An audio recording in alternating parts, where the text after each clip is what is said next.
दोस्तों, बहुत सारी धमकियों, बॉयकॉट और विरोध के बाद फाइनली श्रीनगर में एनडीटीवी का गुड टाइम्स कॉन्सर्ट आयोजित हुआ, जिसमें सोनू निगम से लेकर कई बड़े कलाकारों ने अपने गानों से घाटी को और खूबसूरत बना दिया। पर हेट मॉन्गर्स को इसमें भी नफरत ही दिखाई दी। एक एक्स यूजर ने सोनू निगम के कॉन्सर्ट को लेकर कहा कि ये कश्मीर का सॉफ्ट कॉलोनाइजेशन है। बताइए, पत्थरबाजी और गोलियों की जगह अब म्यूजिक और एंटरटेनमेंट ने ले ली है। कितनी बुरी बात है। नमस्कार दोस्तों, मैं हूँ रानो सिंह और आप देख रहे हैं द पैम्फलेट। दोस्तों, श्रीनगर में एनडीटीवी का गुड टाइम्स कॉन्सर्ट आयोजित हुआ। इसमें कई कलाकारों ने परफॉर्म किया है, जिसमें से एक सोनू निगम भी है।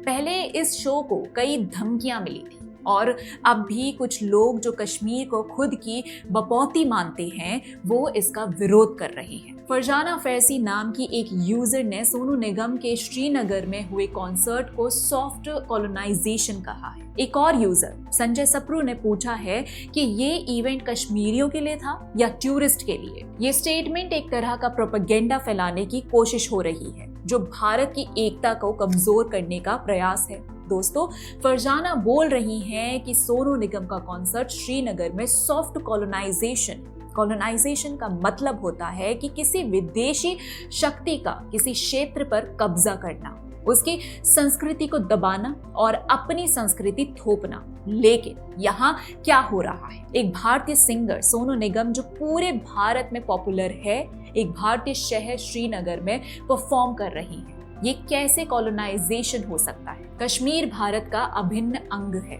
और ये अनुच्छेद 370 हटने के बाद और भी स्पष्ट हो गया है। हम कश्मीर को कॉलोनाइज क्यों करेंगे? ये तो हमारा अपना घर है। संजय सप्रू का सवाल भी इसी तरफ इशारा करता है। Was this event for Kashmiri और for टूरिस्ट? लेकिन सच्चाई ये है कि ये इवेंट सभी के लिए था, कश्मीरियों, टूरिस्ट और पूरे भारत के लोगों के लिए। एनडीटीवी गुड टाइम्स कॉन्सर्ट में हजारों लोग आए और सोनू निगम ने कश्मीरी कल्चर को भी सेलिब्रेट किया। ये एकता का प्रतीक है, ना कि विभाजन का। जब भारतीय आर्टिस्ट भारत की धरती पर परफॉर्म करें तो उसे कॉलोनाइजेशन नहीं कहते फातिमा।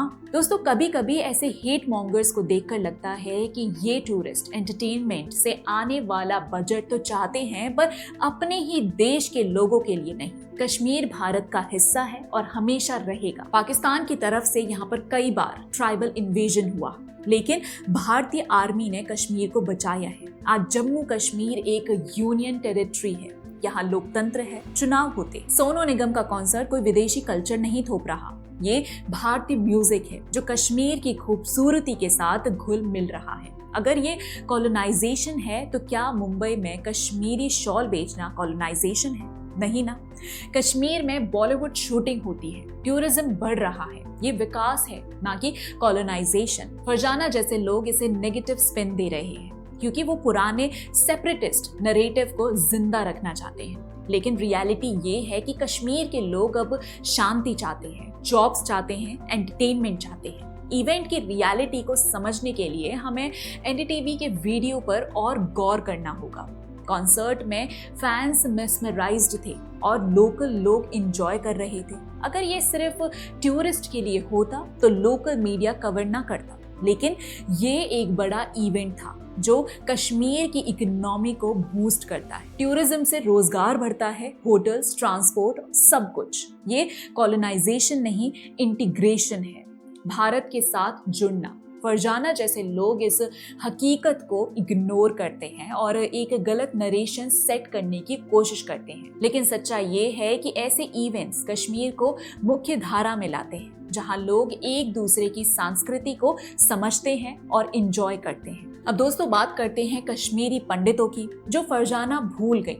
कश्मीर मूल रूप से कश्मीरी पंडितों का घर है। 1990 में इस्लामिक टेररिज्म की वजह से लाखों कश्मीरी पंडितों को अपना घर छोड़ना पड़ा। वो जम्मू, दिल्ली और दूसरे शहरों में रेफ्यूजी बनकर रह गए, मंदिर तोड़े गए, कल्चर को डिस्ट्रॉय किया गया। ये रियल कॉलोनाइजेशन था, विदेशी विचारधारा से प्रेरित। लेकिन अब मोदी सरकार के तहत पंडितों की वापसी हो रही है।